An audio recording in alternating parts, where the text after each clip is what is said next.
Sir, இதுக்கு முந்தைய கேள்வியில் நீங்கள் சொல்லியிருந்தீங்க தேர்தல் கமிஷன் வந்து அவங்களுடைய வேலையை சரியாக செய்கிறாங்க, ஆனால் ஒரு சில தொகுதிகளில் பிரச்சனை இருக்குது அப்படிங்கிற சொல்லியிருந்தீங்க. ஸோ அப்படி பார்த்தாக்க விருதுநகர் தொகுதியில் காங்கிரஸ் வேட்பாளர் மாணிக்கம் தாகூர் வந்து 1,00,000க்கான அந்த மகளிர் அட்டை கொடுத்தது, பணம் கொடுத்தது, இதுக்கான ஆதாரிய வீடியோக்கள் எல்லாமே தேர்தல் கமிஷனில் நம்ம சமர்ப்பிச்சிருக்கோம். இந்த நேரங்களில் நீங்கள் தேர்தல் கமிஷனுக்கு சொல்ல வேண்டிய கருத்துன்னா என்னவா இருக்கும்? தேர்தல் ஆணையத்தை பொறுத்தவரை சுதந்திரமான செயல்பாடு, அது தேசம் முழுக்க மிகச்சிறப்பாக செயல்பட்டு இருக்கிறது. அதே வேளையில் ஒரு மிகப்பெரிய கட்டமைப்பை கொண்டு செயல்படக்கூடிய வேளையில் எங்காவது ஒரு சில இடங்களில் தவறுகள் நேரலாம். அல்லது அங்குள்ள அதிகாரிகள் என்பவர்கள் யாராக இருக்கிறாங்க, அந்த மாநிலத்தின் அதிகாரிகளாக உள்ளவர்கள் தான், நேரடியாக தேர்தல் ஆணையத்தில் உள்ளவர்கள் தான் வந்து இங்கே தமிழகத்தில் வேலை பார்க்கிறார்கள்னா கிடையாது. அவர்கள் அந்தந்த மாநிலத்தில் உள்ள அரசு துறையில் உள்ளவர்கள், அல்லது ஆசிரியர்களாக இருக்கக்கூடியவர்கள், அல்லது அந்த தூய்மை பணியாளர்கள் கூட இன்றைக்கு தேர்தல் பொறுப்பில் வேலை செஞ்சதை நம்ம பார்க்குறோம். அப்போ இப்படி வேலை செய்யக்கூடியவர்கள் யாருக்கு சாதகமாக இருப்பாங்க? பெரும்பாலும் அன்றைக்கு ஆளுங்கட்சியாக யார் இருக்கிறார்களோ அவர்களுக்கு சாதகமாக இருப்பாங்க. அது இன்றைக்கு திமுகவிற்கு கை கொடுத்திருக்கிறது. இருந்தாலும் முடிந்தவரை தேர்தல் ஆணையம் சரி செய்திருக்கிறது என்பதுதான் எங்களுடைய நிலைப்பாடு. அதே வேளையில் இது போன்ற குறைகளுக்கு தேர்தல் ஆணையமே சொல்லியிருக்கு. இது மாதிரியான டாக்குமெண்டேஷன் இருக்குது, அல்லது ஏமாற்றப்பட்டிருக்கிறார், அல்லது அவர் தோற்கடிக்கப்பட்டிருக்கிறார் வெற்றி பெறக்கூடிய வேட்பாளர் சூழ்ச்சியின் மூலமாக என்றால் முறைப்படி நீதிமன்றத்தை அணுகலாம், நீதிமன்றத்தின் மூலம் அவர்கள் தங்களுக்கான நியாயத்தை பெறலாம் என்று தேர்தல் ஆணையம் சொல்லியிருக்கிறது. அந்த அடிப்படையில் பாதிக்கப்பட்டவர்கள் நீதிமன்றத்தை அணுகினால் வெற்றி கிடைக்கும். ஆனால் நம்முடைய ஜனநாயக முறை என்பது அதுக்காட்டி 5 வருஷம் கடந்துடும். யார் இங்கே எம்பியாக வெற்றி பெறுகிறாரோ அவர் 5 வருஷத்தை முடித்து பதவியெல்லாம் முடித்த பிறகு தான் அடுத்த தேர்தல் சம்பந்தமான தீர்ப்புகள் வரும். அதில் பெரிய பிரயோஜனம் இருக்காது. அதனால் நீதிமன்றங்கள் குறைந்த காலகட்டத்திலேயே இதனுடைய தில்லுமுள்ளுகள் என்ன நடந்திருக்கிறது, இந்த தேர்தல் நேரத்தில் எதிர்க்கட்சியினர் வெற்றி பெறக்கூடாது என்பதற்காக ஆளுங்கட்சியினால் நடத்தப்பட்ட சதி என்ன, மாவட்ட ஆட்சியர்களை மிரட்டினார்களா, அப்போ மிரட்டினார்கள் என்றால் அது என்ன மாதிரியான காரணம் என்பதை நீதிமன்றங்கள் உடனடியாக கண்டறிந்து அது வெளிப்படுத்தப்பட்டால் ஜனநாயகத்தை நம்பக்கூடியவர்களுக்கு ஒரு நம்பிக்கை ஏற்படும். தவறான முறையில் ஆளும் கட்சியினுடைய அதிகார அராஜக போக்கில் யார் வெற்றி பெறுகிறார்களோ அது நிறுத்தப்படும் என்ற ஒரு தன்னிலையை எல்லோரும் புரிந்து கொள்வார்கள். இந்த தேர்தல் முடிவுகளில் மூத்த அரசியல் விமர்சகர்கள் சொல்லக்கூடிய கருத்து என்னவா இருக்குன்னா, திமுக 40க்கு 40 அப்படிங்கிற ஒரு குறிக்கோளில் விருதுநகரில் தோற்றக்கூடாதுங்கிறதுக்காக அந்த ஆட்சியருக்கு அழுத்தம் கொடுக்கப்பட்டதாக ஒரு தகவல் சொல்கிறாங்க. இதை நீங்கள் பார்க்குறீங்களா? உண்மையாக ஏற்றுக்கொள்கிறீங்களா? நான் மிக தெளிவாக சொல்லிட்டேன். விருதுநகருடைய தேர்தல் பிரச்சாரத்தில் முழுக்க அராஜக போக்கைத்தான் திமுகவும் அதனுடைய கூட்டணி கட்சிகளும் செயல்படுத்தியது. அதில் எந்த மாற்று கருத்தும் கிடையாது. அதே வேளையில் இது மாதிரி நடக்கக்கூடிய ஒரு சூழல் நம்ம எல்லாருக்கும் தெரிந்தாலும் கூட அதை தடுக்க முடியாததற்கு மிகப்பெரிய காரணம், ஒவ்வொரு ஆளுங்கட்சி இருக்கும் பொழுதும் அந்த ஆளுங்கட்சிக்கு கீழே இருக்கிற பணியாளர்கள் தான் பணி செய்யப்படுவார்கள். அப்போ அவர்கள் யாருக்கு பயப்படுவாங்க? ஆளுங்கட்சியில் இருக்கிற அமைச்சருக்கு பயப்படுவாங்க, ஆளுங்கட்சியில் இருக்கிற எம்எல்ஏவுக்கு பயப்படுவாங்க. ஏன்னா இவங்க தான் மறுபடியும் அடுத்த 2 வருஷம் ஆளப்போகிறார்கள் என்னும் பொழுது எதுக்கு நம்முடைய வேலையை பிரச்சனையாக்கிக்கிடணும், எதுக்கு நாம் தனியாக நின்று போராடுகிறோம் இல்லை நேர்மையாக பேசுகிறோம்னு நினைத்து ஆபத்தில் சிக்கிக்கொள்ள வேண்டும் என்று நினைக்கிறார்கள். ஆனால் இவர்கள் தவறு செய்கிறார்கள் என்றால் அது நம்மிடத்தில் ஆதாரம் இருக்கும் பட்சத்தில் நீதிமன்றத்திற்கு போக வேண்டும் என்பதுதான் என்னுடைய நிலைப்பாடு. விருதுநகரை பொறுத்தவரை அது திட்டமிட்டு அவர்களுடைய வெற்றியை அவர்களே தீர்மானித்தார்களே தவிர அது மக்களால் தீர்மானிக்கப்படவில்லை என்பதுதான் அங்குள்ள அத்தனை மக்களுடைய கருத்தாக இருக்கிறது. 3வது முறையாக பிரதமர் மோடி அவர்கள் பிரதமராக மீண்டும் பதவியேற்றிருக்கிறார். இதுக்கு முன்னாடி அவர் வெற்றி பெற்ற போது பெற்ற வாக்குகளை விட இந்த வாட்டி அவர் வந்து குறைவாக தான் பெற்றிருக்கார். 400க்கு 400ன்னு சொன்னாங்க, பட் 290 அந்த அளவில் தான் அவங்க வெற்றி பெற்றிருக்காங்க. இந்த வாக்கு சதவீதத்தினுடைய குறைவு, அதுக்கான காரணம் என்னன்னு நினைக்கிறீங்க? பொதுவாகவே ஒரு தேர்தல் களத்தில் எப்படி அதிகபட்சமாக மக்களை உற்சாகப்படுத்த முடியுமோ, தங்களுடைய வாக்காளர்களை தங்களுடைய நிர்வாகிகளை இன்னும் சிறப்பாக செயல்படுத்த எப்படி நம்பிக்கையை விதைக்க முடியுமோ அதை பாரத பிரதமர் திரு நரேந்திர மோடி அவர்கள் விதைத்திருக்கிறார்.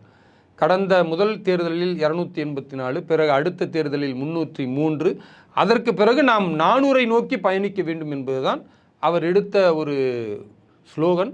அதுக்கு நியாயமான காரணம் இருக்குது. இப்போது நீங்கள் ஒவ்வொரு தேர்தலையும் அதிகமாக பெறும் பொழுது அதுக்கு அடுத்த தேர்தலில் நாம் கம்மியாக வாங்குவோம்னு சொன்னால் அது ஒரு நல்ல தலைமைக்கு அடையாளம் இல்லை. 303க்கு அடுத்தடுத்து எங்களுடைய இலக்கு இந்த முறை 400க்கு மேல் என்பது தான்.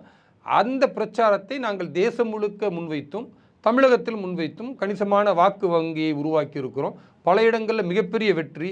மத்திய பிரதேசம்லாம் ஃபுல் ஸ்வீப்பு, உத்தரகாண்ட் பார்த்திங்கன்னா ஃபுல் ஸ்வீப் பண்ணியிருக்கிறோம், ஹிமாச்சல் பிரதேசம் ஃபுல் ஸ்வீப்பு, அதெல்லாம் முழுக்க முழுக்க வெற்றியை நோக்கி நாங்கள் பயணித்திருக்கிறோம்.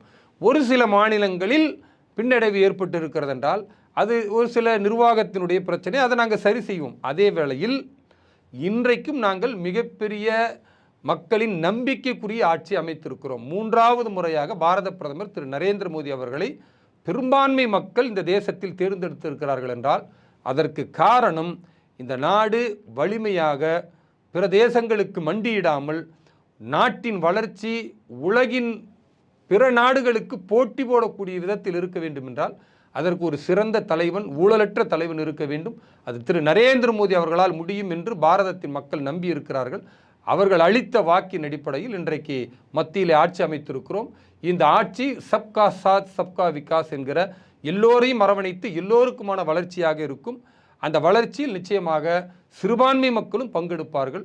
குறிப்பாக சிறுபான்மை மக்களை வாக்கு வங்கியாக செயல்படுத்துகிற திமுகவிற்கு இந்த முறை பலத்த அடியை நாங்கள் தர தயாராக இருக்கிறோம். ஏனென்றால் இங்கே இருக்கிற திருமாவளவனிலிருந்து, எஸ்டிபிஐ கட்சியிலிருந்து, தமுமுக, மனிதநேய மக்கள் கட்சி, மனிதநேய ஜனநாயக கட்சி, இப்படி லெட்டர் பேடாக இஸ்லாமிய மக்களை தங்களுடைய வழிக்கு கொண்டு வருவதற்கு பயமுறுத்தி இஸ்லாமிய மக்களை தேசிய நீரோட்டத்தில் இணைக்காமல் அவர்களில் பயங்கரவாதத்தையும் தீவிரவாதத்தையுமே போதிக்கக்கூடிய இந்த தலைவர்களை, ஆளூர் ஷானவாஸ் போன்றவர்களை, நெல்லை முபாரக் போன்றவர்களை, ஜவாஹிருல்லா போன்றவர்களை, திருமாவளவன் போன்ற அயோக்கியர்களை, இவர்களை களையெடுப்பது இந்த 5 ஆண்டுகளில் நடக்கும். இவர்கள் என்ன மாதிரியான விஷமத்தை இஸ்லாமியர்களுக்கு விதைத்தாலும் அந்த விஷ கருத்துக்களை எதிர்த்து நாங்கள் போராடுவோம். சமூகத்தை பிளக்கக்கூடிய, சமூகத்தை தனிமைத்துவப்படுத்தி சிறுபான்மை மக்களில் இஸ்லாமியர்களை பின்னடைவுக்கு கொண்டு செல்லக்கூடிய இது போன்ற அயோக்கிய இஸ்லாமிய தலைவர்களையும் அவர்களை ஆதரிக்கிற திருமாவளவனையும் நாங்கள் களை எடுக்கக்கூடிய வேலை மிக விரைவில் இருக்கிறது. நீங்கள் பயன்படுத்திய அந்த வார்த்தை அதன் பொறுத்தே நான் போகிறேன். சிறுபான்மையினர் அப்படிங்கிறது தமிழ்நாட்டை பொறுத்த வரைக்கும் பாஜக சிறுபான்மையினர் வாக்கை ஒரு காலம் பெற முடியாது அப்படிங்கிற ஒரு கருத்து இருக்குது இல்லையா? அவங்க அதாவது நீங்கள் சிறுபான்மையினர் சொல்லக்கூடிய தமிழ்நாட்டில் பெரும்பான்மையாக இருக்கக்கூடிய இஸ்லாமியர்களும் கிறிஸ்தவர்களுடைய வாக்கை பாஜக தமிழ்நாட்டில் ஒருபோதும் பெற முடியாது. நீங்கள் இந்துத்துவாங்கிற ஒரு கொள்கையை நோக்கி வரும்போது இவர்களுடைய வாக்கை கைப்பற்ற முடியாதுன்னு ஒரு கருத்து இருக்குது. இதை எப்படி பார்க்குறீங்க? இந்த கருத்து ஒரு கோயப்பல்ஸ் தத்துவம்னு சொல்லுவாங்க இல்லையா? அதாவது ஒரே பொய்யை திரும்ப திரும்ப சொல்லும் பொழுது அது உண்மையாகிவிடும். அதே மாதிரி பாரதிய ஜனதா கட்சி இஸ்லாமியர்களுக்கு எதிரானது. பாரதிய ஜனதா கட்சியால் மிகப்பெரிய அளவிற்கு இஸ்லாமியர்கள் ஆபத்தை சந்திப்பார்கள், கிறிஸ்தவர்கள் ஆபத்தை சந்திப்பார்கள் அப்படின்னு திட்டமிட்ட பிரச்சாரம் இங்கே கடந்த 50 ஆண்டுகளாகவே தொடர்ந்து கொண்டிருக்கிறது. இப்போ நான் முன்வைக்கிற கேள்வி என்னன்னா, பாரதிய ஜனதா கட்சியால் இஸ்லாமியர்களுக்கு ஆபத்து என்று சொல்லுகிற திரு ஸ்டாலின் அவர்களாக இருக்கட்டும், திருமாவளவன் அவர்களாக இருக்கட்டும், இல்லை காங்கிரஸ் கயவர்களாக இருக்கட்டும், இல்லை திருமாவளவன் போன்ற அயோக்கியர்களாக இருக்கட்டும், இல்லை முஸ்லீம் லெட்டர் பேடுன்னு வச்சிருக்கிற ஜவாஹிருல்லா போன்ற, நெல்லை முபாரக் போன்ற, ஆளூர் ஷானவாஸ் போன்ற இந்த அத்தனை பிரிவினைவாத பயங்கரவாத சக்திகளை பார்த்து நான் கேட்கிற கேள்வி, இதை பொது தளத்தில் விவாதிக்க தயாரா? பாரதிய ஜனதா கட்சியின் 10 ஆண்டு கால ஆட்சியில் இஸ்லாமியர்களும் கிறிஸ்தவர்களுடைய முன்னேற்றம் என்ன என்பதை நாங்கள் விவாதிக்கிறோம். இந்த 10 ஆண்டு கால ஆட்சியில் இஸ்லாமியர்களுக்கு கிறிஸ்தவர்களுக்கு என்ன பாதிப்பு இருக்கு என்பதை பேசுவதற்கு தயாரா என்று கேட்டால் திமுகவிலேயோ விடுதலை சிறுத்தை கட்சியிலோ அல்லது இந்த முஸ்லீம் அமைப்புகள் என்று சொல்லக்கூடியவர்களோ களத்தில் ஜனநாயக விவாதத்திற்கு முன்வர மாட்டேங்கிறாங்க. எதை செய்கிறாங்க?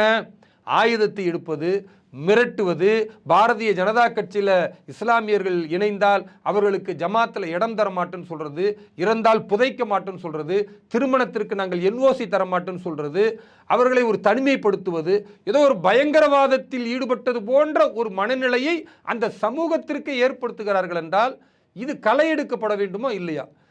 தமிழகத்தில் மட்டும்தான் இந்த அளவிற்கு ஒரு மோசமான சூழல் இருக்குன்னா அதுக்கு முழுக்க முழுக்க திமுகவுடைய ஆட்சி காரணம். திமுக ஆட்சியில் தான் பாரதிய ஜனதா கட்சியினுடைய நிர்வாகிகள் ஒரு பள்ளிவாசலுக்கு போனால் அந்த பள்ளிவாசலில் ஒரு 10 ரவுடிகள், அது தமுமுகவோ அல்லது மனிதநேய மக்கள் கட்சியோ அங்கே இருக்கக்கூடிய எஸ்டிபிஐ பயங்கரவாதிகளோ தடுத்தா காவல்துறை எங்களை கைது செய்கிறது என்றால் இதை விட ஒரு அயோக்கியத்தனமான ஒரு அரசு எங்கேயாச்சும் பார்க்க முடியுமா? அப்போ நாங்கள் என்ன கேட்கிறோம்னா, ஜனநாயகத்தை நம்பக்கூடியவர்களாக திமுக இருக்குமே என்றால், ஜனநாயகத்தை நம்பக்கூடியவர்களாக இஸ்லாமிய அமைப்புகள் இருக்கும் என்றால், ஜனநாயகத்தை நம்பக்கூடியவராக திருமாவளவன் இருப்பார் என்றால், வெளிப்படையாக சவால் விடுக்கிறேன், பொது தளத்தில் என்னோடு விவாதிக்க தயாரா? அப்படி விவாதித்தால் அவர்களுடைய முகத்திரையை நான் கிழித்து காட்டுவேன். பாஜக அனைவருக்குமானது. இங்கே பாலிஸ் அரசியல் கிடையாது, இங்கே இஸ்லாமியர்களுக்கு தாஜா அரசியல் கிடையாது. நாங்கள் என்ன சொல்கிறோம்னா, யாராக இருந்தாலும் உங்கள் வாக்கு எங்களுக்கு கிடைத்தால் உங்களுக்கான கண்ணியம் கிடைக்கும். ரொம்ப சிம்பிள் இது. நீங்கள் பாருங்கள், இன்றைக்கு கேரள மாநிலம் கிறிஸ்துவர்கள் பெரும்பாலும் பாரதிய ஜனதா கட்சியை ஆதரிக்க ஆரம்பிச்சிட்டாங்க. அதன் விளைவு என்ன? திரிசூரில் சுரேஷ் கோபி அவர்கள் வெற்றி பெறுகிறார். அது மெஜாரிட்டி கிறிஸ்துவர்கள் இருக்கக்கூடிய இடம். அப்போ அப்படி வாக்களித்ததற்காக இன்றைக்கு அந்த கிறிஸ்துவ மக்களுக்கான பிரதிநிதித்துவமாக ஜார்ஜ் குரியன் என்று சொல்லுகிற பாரதிய ஜனதா கட்சியின் மாநில பொதுச் செயலாளர் உடனடியாக அவருக்கு மத்திய சிறுபான்மை துறையினுடைய எம்ஓஎஸ் அமைச்சராக கொடுத்துருக்குறாங்கன்னா, இதுதான் பாஜக. நீங்கள் அரசியல் ரீதியாக பாஜகவிற்கு வாக்களித்தால் அரசியல் பிரதிநிதித்துவத்தை பாஜக தரும். முஸ்லீம்களுக்கு ஏன் தரலை அப்படின்ற ஒரு கேள்வி வைத்தால், முஸ்லீம்கள் வாக்களிக்கலை தமிழகத்தில், முஸ்லீம்கள் கேரளாவில் வாக்களிக்கலை. வாக்களித்தால் தானே கொடுக்க முடியும். ஒரு அரசியல் கட்சியை பொறுத்த வரைக்கும் நீங்கள் யாருக்கு வாக்களிக்கிறீர்களோ அவர்கள் உங்களுக்கான அந்த மரியாதையை செலுத்துவார்கள். நீங்கள் வாக்களிக்காமல் புறக்கணித்து விட்டு முஸ்லீம்களுக்கு பிரதிநிதித்துவம் இல்லைன்னு சொன்னால் அதை விட ஒரு முட்டாள்தனம் இருக்கிறதா என்பதுதான் என்னுடைய கேள்வி. ஏன் வாக்களிக்கல? ஒரே காரணம் தாங்க, திரும்ப திரும்ப சொல்லக்கூடிய பொய்யான குற்றச்சாட்டு. அதுக்கு தான் நாங்கள் என்ன சொல்கிறோம்னா, வெளிப்படையான ஜனநாயக விவாதத்திற்கு வாங்க, வெளிப்படையாக நாம் பேசுவோம் வாருங்கள் என்றால், இங்கே பேசுவதை விட ஆயுதம் எடுப்பதும் குண்டுகள் வெடிப்பதும் திமுக ஆட்சியில் தானங்க நடக்குது. சார், விவாதம் ஒரு பக்கம் இருந்தாலும் இந்தியாவை பொறுத்த வரைக்கும் மற்ற மாநிலங்களில் தொடர்ந்து இஸ்லாமியரும் கிறிஸ்தவர்களும் இந்த இந்துத்துவா கொள்கைக்கு எதிராக தாக்கப்பட்டுக்கிட்டு தானே இருக்காங்க. அதை நம்ம தொடர்ந்து பார்க்க முடியுதில்லை. இது பாஜகவிற்கு எதிராக கட்டமைக்கப்பட்ட ஒரு பெரிய பொய் என்பதை இந்த நேரத்தில் நான் சொல்ல கடமைப்பட்டிருக்கேன்.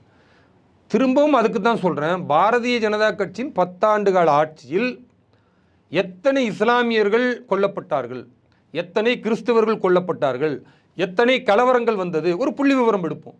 பாஜக ஆட்சி இல்லாத காங்கிரஸின் 10 ஆண்டுகால ஆட்சியில் இப்போ நான் சொன்ன இதில் ஒரு புள்ளி விவரம் எடுப்போம். இதில் எது அதிகமாக இருக்கிறது, எதற்கு தீர்வு கிடைத்திருக்கு, எதுக்கு தீர்வு கிடைக்கல, எதில் இஸ்லாமியர்கள் பாதுகாப்போடு இருக்கிறாங்க, கிறிஸ்தவர்கள் பாதுகாப்போடு இருக்கிறாங்க, எந்த ஆட்சியில் பாதுகாப்பு இல்லாமல் வெறும் தாஜா அரசியல் செய்யப்பட்டு இருக்கிறார்கள் என்பதை பேசுவதற்குத்தான் நாங்கள் அழைக்கிறோமே தவிர இதை பேசவே மாட்டோம், வெறுமனே இஸ்லாமியர்களை பயமுறுத்தி வாக்கு வங்கியை பெறுவோம்னா இதை விட முட்டாள்தனம் இல்லை. நான் கேட்குறேன், திமுகவும் திருமாவளவன் உள்ளிட்டவர்களும் இஸ்லாமியர்களுக்கு பாதுகாப்புன்னு சொல்லி சிஏஏவை நாங்கள் எதிர்க்கிறோன்னு சொல்கிறது எவ்வளோ பெரிய அறிவீனம், எவ்வளோ பெரிய முட்டாள்தனம். அதில் ஏதாவது ஒரு லாஜிக் இருக்கா? மத்திய அரசனுடைய சட்டம் அது, குடியுரிமை தரக்கூடிய சட்டம், யாருடைய குடியுரிமையும் பறிக்காது. ஆனால் இஸ்லாமியர்களை பயமுறுத்தி அதன் மூலிமா வாக்கு வாங்கி, இது எவ்வளோ பெரிய கேவலமான அரசியல்.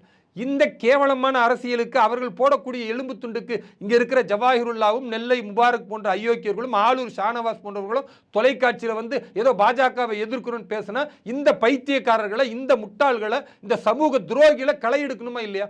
அதை தான் நாங்கள் பேசுகிறோம். அப்போ ஜனநாயகத்தின் அடிப்படையில் பொது விவாதத்திற்கு வர இவர்கள் தயாரா? வரமாட்டார்கள். கோழைகள், பயந்து ஓடுவார்கள். ஏனென்றால் இவர்களை பொறுத்த வரைக்கும் வாக்கு வங்கி என்ற அந்த அரசியலை மையப்படுத்துவதால் இன்றைக்கு இந்த தெளிவான நிலை இருக்குது. நீங்கள் திமுகவுடைய வாக்கு வங்கி என்ன பாருங்கள், இன்றைக்கி வெறும் 25%, 26%. இன்றைக்கி சிறுபான்மை மக்கள் வாக்களித்ததே 15% வாக்களிச்சிருக்கிறாங்க. அப்போ இந்துக்கள் வெறும் 10% தான் வாக்களித்திருக்கிறார்கள். இந்துக்களுடைய வாக்கு வங்கி நாளொரு மேனி பொழுதொரு வண்ணமா திமுகவில் குறைந்து கொண்டே போகிறது. ஹிந்து வெறுப்பை இவர்கள் அதிகப்படுத்தி கொண்டே இருக்கிறார்கள். சிறுபான்மை வாக்கு வங்கி என்று இப்படி செய்தால் ஒரு கட்டத்தில் பெரும்பான்மை இந்து சமூகத்திற்கும் சிறுபான்மை மக்களுக்கும் ஒரு மிகப்பெரிய கலவரமோ பிரச்சனையே வந்தால் அதை வைத்து சாவு வீட்டில் கூட அரசியல் பார்க்கக்கூடிய ஒரு கேடுகட்ட அரசியல் தான் இந்த ஹிந்தி கூட்டணியும் திமுகவுடைய கூட்டணி அரசியலும். இதை முடிவு கட்ட வேண்டும் என்றால் இங்கே இருக்கக்கூடிய இஸ்லாமிய மக்கள் உணரணும், பாஜகவால் நமக்கு எந்த ஆபத்தும் கிடையாது. வளர்ச்சி அரசியலை பாரத பிரதமர் முன்னிறுத்துகிறார். யார் அவருக்கு வாக்களிக்கிறாரோ அந்த வாக்களிப்பதற்கு ஏற்ற நன்மையை, சன்மானத்தை, அரசியல் பிரதிநிதித்துவத்தை வழங்குவார். அதே நேரத்தில் வாக்களிக்காத இஸ்லாமியர்களுக்கும் அரசியலுடைய கட்டமைப்பின் அடிப்படையில் ஆட்சியில் சமத்துவத்தை வழங்குகிறார். இங்கே ஒரு இஸ்லாமியர் வாக்கு கொடுக்கல, ஒரு இஸ்லாமிய பெண் வந்து வாக்களிக்கல என்பதற்காக அவங்களுக்கு வீடு கொடுக்கறதுல புறக்கணிக்கப்படுறாங்களா அரசின் மூலமாக, அல்ல மத்திய அரசினுடைய 5 லட்சம் ரூபாய் காப்பீடு திட்டத்தில் புறக்கணிக்கப்படுகிறார்களா, அல்லது மத்திய அரசினுடைய பணி அல்லது அவருடைய கல்விக்கான ஸ்காலர்ஷிப்பில் புறக்கணிக்கப்படுகிறார்களா? எதுலையுமே புறக்கணிக்கப்படலை. இஸ்லாமியர்களாக இருக்கக்கூடியவர்கள் அரசின் திட்டங்களில் அவர்கள் பயனடையக்கூடியவர்களாக இருந்தால் நிச்சயமாக பயனடைவார்கள். ஆனால் அரசியல் பிரதிநிதித்துவத்தில் நீங்கள் வாக்களிக்காமல் எங்களுக்கு பிரதிநிதித்துவம் வேண்டும் என்று கேட்டால் அது நியாயமானதல்ல, ஏற்புடையதல்ல. திரும்பவும் கேட்குறேன், 15% சிறுபான்மை மக்கள் தானே திமுகவுக்கு வாக்களித்தாங்க. திமுக ஏறக்குறைய 21, 22 பாராளுமன்ற உறுப்பினர்களை நிப்பாட்டினாங்களே, ஏன் ஒரு இஸ்லாமியருக்கு ஒரு கிறிஸ்தவருக்கு கொடுக்கல? இது எவ்வளோ பெரிய ஐயோக்கியத்தனம்! இவர்கள் என்ன சிறுபான்மை மக்களுக்கு பாதுகாவலன்? இந்த மாதிரி ஒரு பச்சை துரோகத்தை திமுக இந்த மாதிரி செஞ்சிருக்கும் பொழுது மீண்டும் மீண்டும் இஸ்லாமியர்கள் அதுக்கே போய் வாக்களிப்பாங்கன்னா, இந்த துரோகத்திற்கு இஸ்லாமியர்கள் வந்து தலைப்படுவார்கள் என்றால், அந்த துரோகத்தை ஆதரிப்பார்கள் என்றால், அப்புறம் இஸ்லாமியர்களுடைய வளர்ச்சி எப்படி இருக்கும்? அதனால் பாரதிய ஜனதா கட்சியை நீங்கள் புரிந்து கொள்ள வேண்டும் என்றால், தயவு செய்து அந்த கட்சியின் நிர்வாகிகளோடு நீங்கள் ஒரு நல்லிணக்கத்தை, ஒரு நட்பை ஏற்படுத்தினால் தெரியுமே தவிர, இந்த திமுக காங்கிரஸ் போன்ற அயோக்கியர்களின் பின்னால் சென்றால் மிகப்பெரிய பின்னடைவை சிறுபான்மை மக்கள், குறிப்பாக இஸ்லாமியர்கள் சந்திப்பார்கள் என்பதுதான் ஒரு நிதர்சன உண்மை. இந்த நிலையை புரிந்து கொண்டு எதிர்கால இஸ்லாமிய சமூகம் தேசிய நீரோட்டத்தில் பாரத பிரதமர் திரு நரேந்திர மோடி அவர்களின் கரத்தை வலுப்படுத்தி உண்மையான உலகின் குருவாக நாம் இந்த பாரதத்தை உருவாக்க ஒன்று சேர்ந்து வெற்றி பெற வேண்டும். இது எங்களுடைய குறிக்கோள். இந்த நோக்கத்திற்காக எதையும் அர்ப்பணிக்க தயார் என்று நாங்கள் களப்பணியாற்றி கொண்டிருக்கிறோம். தமிழ்நாட்டை பொறுத்த வரைக்கும் இப்போ நீங்கள் சிறுபான்மையினர் அப்படின்னு சொல்லும் போது நீங்கள் வந்து திருமாவளவன் அவர்களையும் நெல்லை முபாரக் அவர்களையும் ஜவஹர்லால் அவர்களையும் கடுமையாக எதிர்க்கிறீங்க இல்லையா? ஸோ அவங்க வந்து ஒரு மாயையை கிரியேட் பண்ணுறாங்க, சிறுபான்மையினருக்கு பாதுகாவலர்கள் மாதிரியான ஒரு மாயை கிரியேட் பண்ணுறாங்க அப்படின்னு சொல்கிறீங்க. ஸோ அப்படிங்கிறப்போ பாஜக சிறுபான்மையர்கிட்ட சொல்லி புரிய வைக்க வேண்டிய கடமை யாருடையது? அந்த நிலைப்பாடை ஏன் பாஜக தலைமை இன்னும் எடுக்காமல் இருக்குது தமிழ்நாட்டை பொறுத்த வரைக்கும்? நீங்கள் தவறாக பதிய வைக்கிறீங்க. பாரதிய ஜனதா கட்சி தொடர்ந்து சிறுபான்மை மக்களுக்கு அவர்கள் மற்ற கட்சிகள் மூலம் எப்படி அச்சப்படுத்தப்படுகிறார்கள், எப்படி தவறான போதனைக்கு உள்ளாக்கப்படுகிறார்கள் என்பதை புரிந்து அந்த மக்களை சீர்படுத்துவதற்கு, அந்த மக்களுக்கு அரசின் நலத்திட்டங்கள் போய் சேருவதற்கு பாஜகவினுடைய தேசிய தலைமையும் மாநில தலைமையும் சிறுபான்மை அணி என்று ஒன்று வைத்து அதில் இஸ்லாமியர்கள் கிறிஸ்தவர்களை நிர்வாகிகளாக அமைத்து சிறுபான்மை மக்களோடு நிறைய விவாதங்களை, அவர்களுடைய நிகழ்ச்சிகளை கலந்து கொள்வது, அவர்களுக்கு திட்டங்களை கொண்டு போய் அந்த பகுதியிலே சேர்ப்பது, அதற்கான முயற்சிகளை எடுத்துக்கிட்டு இருக்கிறாங்க. அதனால் நான் பாஜகவுடைய சிறுபான்மை அணியின் தேசிய செயலாளராக நான் பாரதம் முழுக்க பயணிக்கிறேன். தென்னிந்தியாவுடைய பொறுப்பாளராக இருந்த இந்த தேர்தலில் தென்னிந்தியா முழுக்க நான் வந்து பயணம் செய்தேன். தமிழகத்தில் கூடுதல் கவனம் செலுத்தி இருக்கிறேன். 20 பாராளுமன்ற தொகுதிகளை பிரச்சாரம் செய்திருக்கிறேன். சிறுபான்மை மக்களுக்கு பாரத பிரதமர் செய்த நலத்திட்டங்களை கொண்டு போய் சேர்த்திருக்கிறேன்.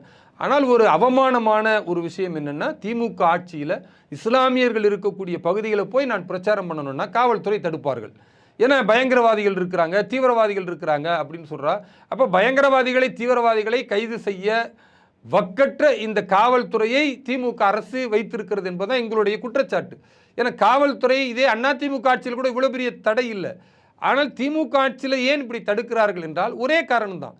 இவர்கள் இஸ்லாமியர் இடத்துல போய் உண்மையை சொல்லிவிட்டால் திமுகவை இஸ்லாமியர்கள் புறக்கணித்து விடுவார்கள், அல்லது திமுகவிட்ட கேள்வி கேட்பாங்க. திமுக என்ன செய்தது, ஒவ்வொரு பட்ஜெட்டில் சிறுபான்மை மக்களுக்கு எவ்வளவு நிதி ஒதுக்கினீர்கள் என்ற அந்த கேள்விகளுக்கு இவர்களால் பதில் சொல்ல முடியாது. வழக்கம் போல கலைஞர் அவர்கள் என்ன இஸ்லாமியர்களின் பிணத்தின் மீது தான் இஸ்லாமியர்களை தாக்க வேண்டும் என்றால் அது முடியும் என்று ஏமாற்றினாரோ, அதே போன்று திரு ஸ்டாலின் அவர்கள் என்னை மீறிதான் இங்கே இஸ்லாமியர்களை தொட வேண்டும் என்று, இதெல்லாம் சினிமா டைலாக் பேசுவாங்களே தவிர நடைமுறையில் இஸ்லாமியர்களுடைய கல்வியின் நிலைமை என்ன, நடைமுறையில் இஸ்லாமியருடைய பொருளாதார முன்னேற்றம் என்னவென்றால் பூஜ்ஜியமாக இருக்கிறது. இது முன்னேற வேண்டுமென்றால், அரசின் திட்டங்களில் பயனடைய வேண்டுமென்றால் திமுக போன்ற ஒரு மோசமான தலைமையின் கீழே இஸ்லாமியர்கள் ஒன்று சேரக்கூடாது. அதற்கு முதல் முடிவு என்னென்னா, இந்த இஸ்லாமிய அமைப்புகள் இஸ்லாமியர்களுக்காக போராடுகிறோம் என்று சொல்லுகிற இந்த அயோக்கியர்களை, இஸ்லாமிய தலைவர்களை புறக்கணிக்க வேண்டும். ஜனநாயகத்தின் அடிப்படையில் வளர்ச்சியை ஒப்பிட்டு தேசத்தின் பாதுகாப்பை முன்னிறுத்தி இஸ்லாமியர்கள் வாக்களிக்க வேண்டும். அப்படி வாக்களித்தால் நிச்சயமாக பாஜக வெற்றி பெறும், இஸ்லாமியர்களுக்கான பிரதிநிதித்துவமும் கிடைக்கும்.